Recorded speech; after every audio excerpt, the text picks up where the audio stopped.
Hello dear students. Next topic of our chapter 10 congruence is congruence of triangles. अभी तक हमने congruent objects के बारे में पढ़ा था जो क्या होते थे, सुपर इम्पोज हो जाएं एक दूसरे के ऊपर, उन ऑब्जेक्ट्स को हम क्या बोलते थे, congruent objects. आज हमें ट्रायंगल की congruence के बारे में पढ़ना है कि ट्रायंगल जब उसके ऊपर सुपर इम्पोज कैसे करेगी, congruent किन किन टाइप से होगी और फिर उसकी नेमिंग हम किस तरह से देंगे. दो ट्रायंगल्स को कॉन्ग्रुएंट करने के लिए मैंने दो शेप्स निकाली हैं. ये ट्रायंगल है आपके पास ए बी सी, ये ट्रायंगल है आपके पास पी क्यू आर. ये कॉर्नर पॉइंट्स हैं पी क्यू आर.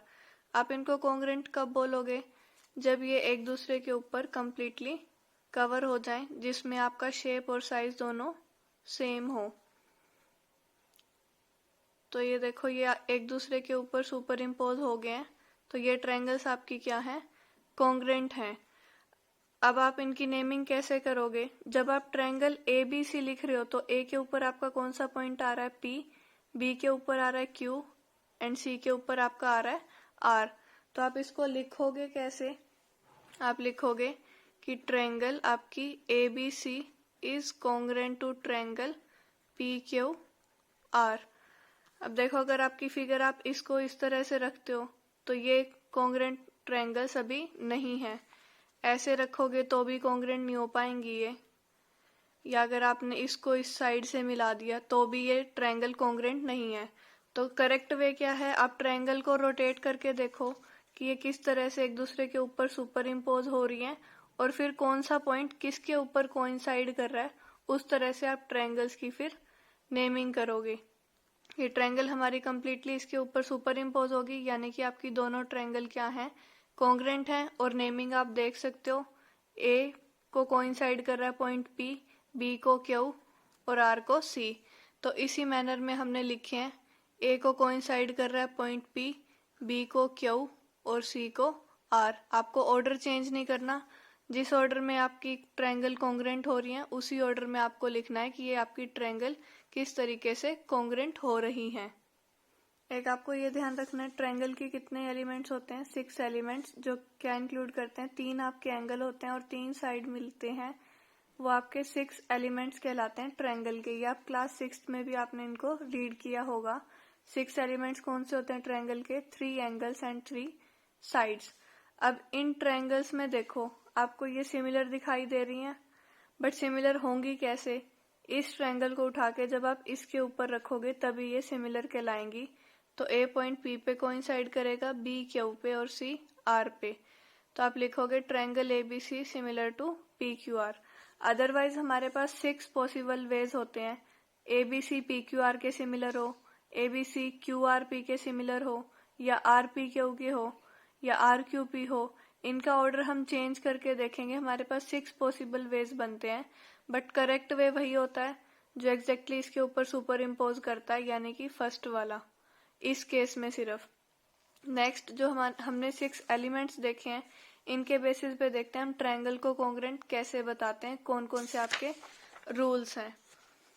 इसमें फर्स्ट रूल है आपका side side side congruence relation. 3 बार S, side side side. Two triangles are congruent if the 3 sides of one triangle are respectively equal to the 3 sides of other triangle. दो triangle को हम congruent कब कहेंगे? अगर उसकी तीनों साइड्स दूसरी ट्रायंगल की तीनों साइड्स के इक्वल हो जाएं. यानी कि जैसे भी इस ट्रायंगल में देखो, ए बी की साइड है आपका मेजरमेंट 5.5 और पी क्यू बी कितना है 5.5, बी सी 6.5 है आपका और यहाँ पे क्यू आर बी कितना है 6.5, ए सी 4.5 है एंड पी आर आपका क्या है 4.5. तो जब आप इस ट्रायंगल को उठा के इसके ऊपर रखोगे तो ये कंप्लीटली सुपर इम्पोज कर जाएगी. तो इसका मतलब आपकी triangle A B C similar congruent हो जाएगी पी क्यू आर के. और आप रूल कौन सा बताओगे, साइड साइड साइड या फिर ट्रिपल एस कॉन्ग्रुएंस रूल. तो आप देखो इसमें नेक्स्ट क्वेश्चन जो आपको गिवन है, इन द एडजेसेंट फिगर आपको फिगर गिवन है P Q equal to P R, यानी कि जो ये साइड पी क्यू है वो किसके इक्वल है, पी आर के equal. And S is the mid point of Q R. S है मिड पॉइंट क्यू आर का। मिड पॉइंट का मतलब क्या होता है, ये इस साइड को 2 इक्वल पार्ट्स में डिवाइड करेगा, that means Q S equals to S R. तो अब आप देखो ट्रायंगल पी एस क्यू इस triangle P S Q and P S R, ये ट्रायंगल आपको कॉन्ग्रेंट होंगी ये प्रूव। तो आपको रूल बताना है कौन से कॉन्ग्रेंस रूल से ये आपकी ट्रायंगल कॉन्ग्रेंट है। अभी जो हमने रूल पढ़ा उसमें क्या पढ़ा है हमने, तीनों साइड अगर कॉन्ग्रेंट हो जाए तब हम बोलते हैं। अब देखो एक चीज तो आपको स्टेटमेंट में गिवन थी कि पी क्यू आपका पी आर के इक्वल है, और ट्रायंगल पी एस क्यू और पी एस आर में पी एस साइड आपकी कॉमन है। एस इसने मिड पॉइंट बोला था, तो दैट मीन्स क्यू एस किसके इक्वल हुआ, एस आर के। ये तीनों ही कंडीशन आपकी लिखी हुई है। P Q P R equal given था, Q S equal to S R है because S is the mid point of Q R, और पी एस आपकी कॉमन है।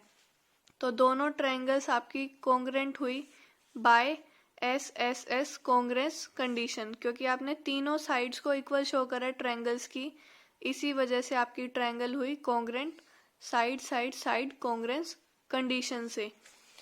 इन दोनों ट्रायंगल्स में आपको फर्क क्या है, ये आपको अलग अलग बना के दी हुई है। अगर आपको वैसे समझ नहीं आता, पी एस क्यू आप अलग बना लो, पी एस आर अलग बना लो, फिर उस पर side side side congruence condition apply करके देखना, फिर आपकी ट्रायंगल कॉन्ग्रेंट प्रूव हो जाएंगी।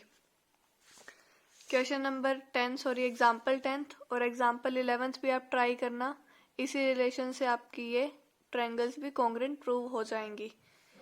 नेक्स्ट है हमारे पास side angle side congruence condition. अभी हमने जो पढ़ा था तीनों एलिमेंट हमारे साइड के थे, साइड साइड साइड, बट एक आपका यहाँ पे चेंज है साइड एंगल साइड।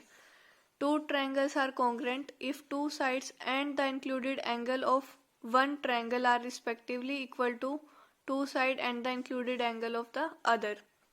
इसका क्या मतलब है, एक आपकी साइड उस पे एंगल फिर साइड, जो आप दोनों साइड्स इक्वल करोगे उनके बीच का ही आपका एंगल होना चाहिए। जैसे अब देखो A B C P Q R के कॉन्ग्रेंट हो जाएगी, क्योंकि ये साइड आपकी 4 सेंटीमीटर है, ये 6 है, और एंगल भी आपका 60 डिग्री है। जब आप इसको इसके ऊपर रखोगे तो ये इस ट्रायंगल को कम्प्लीटली कवर कर लेगी। इस बार इसकी नेमिंग क्या रहेगी, A C B is congruent to P R Q, या फिर आप लिख सकते हो A B C is congruent to P Q R. कोई फर्क नहीं पड़ता, बस आपको ऑर्डरिंग चेंज नहीं करनी है, जिस तरह आप इसके ऊपर रखोगे उसी पॉइंट को कोइंसाइड करवा के लिख दो। बस आपको ध्यान रखना है साइड होनी चाहिए, एंगल होना चाहिए, और फिर उस साइड का मेजरमेंट पता हो, तब आप इस पे एस ए एस रूल या फिर कॉन्ग्रेंस कंडीशन अप्लाई कर सकते हो। By S A S condition आप बोलोगे triangle A B C is congruent to triangle P Q R. Next है आपके पास example 12th, which of the following pair of triangle is congruent. इन दोनों में से आपको बताना है कौन सा पेयर ऑफ ट्रायंगल है वो कॉन्ग्रेंट है। ट्रायंगल एबीसी में देखो ए बी आपको गिवन है 2, ए सी आपको गिवन है 4, और एंगल ए आपको गिवन है 40। एक्स वाई जेड में X Z 2 centimetre, Y Z 4 centimetre और जेड आपके पास है 40। तो अब आप देखो ए बी किसके सिमिलर हो रहा है, एक्स जेड के, ए सी किसके सिमिलर हो रहा है, वाई जेड के, और एंगल ए किसके सिमिलर हो रहा है, 40 डिग्री।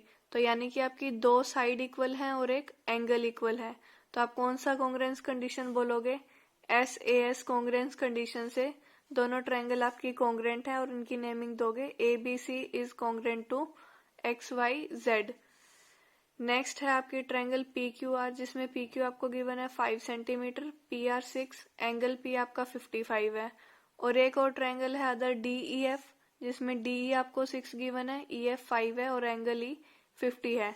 अब आप देखो पी क्यू आपकी डी ई से मैच पी क्यू आपकी ई एफ से मैच कर रही है और पी आर आपकी डी ई से मैच कर रही है, तो दो साइड्स आपकी इक्वल हो गई। एंगल पी 55 है बट हेयर आपका एंगल ई 50 है, जो कि इक्वल नहीं है, तो हम एस ए एस जो हमारा कॉन्ग्रेंस कंडीशन है उसको अप्लाई नहीं कर सकते। और वैसे भी जब आप इसका फिगर ड्रॉ करोगे तो ये एक दूसरे के ऊपर सुपर इम्पोज नहीं करेंगे, क्योंकि ये एंगल आपके डिफरेंट है। तो आप लिखोगे given triangles are not congruent because angle P not equal to angle E. Assignment 10.2 आपका होमवर्क रहेगा। क्वेश्चन नंबर 2 और 3 आप ट्राई करोगे। अगर आपसे नहीं होते तो आप मुझे बताओगे, फिर मैं नेक्स्ट वीडियो में इनका सॉल्यूशन प्रोवाइड करा दूंगी आपको। वैसे आप ट्राई करके देखना।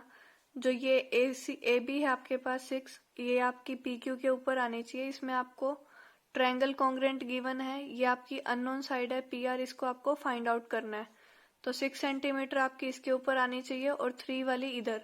तो आप इस ट्रायंगल को पहले ऐसे रोटेट करोगे और फिर इसको पलट दोगे, तो ये वाली साइड है आपकी इसके ऊपर आएगी। आप इस तरह से 2 शेप काट लेना रफ पे, फिर आप इनको रोटेट करके और बना के देखना, ये आपकी कोइंसाइड करेंगी और ये वाली साइड फिर आपकी 5 सेंटीमीटर आ जाएगी। ऐसे ही इसको रख के देखना। 2.6 आपको यहाँ चाहिए और 3.9 नीचे चाहिए, तो इसको आप रोटेट करोगे सो दैट आपकी EF यहाँ हो और FD आपकी यहाँ पे आए। तो ये देखना आपकी साइड कितनी आती है। इसमें ये तो बिल्कुल ही सिंपल है आपका।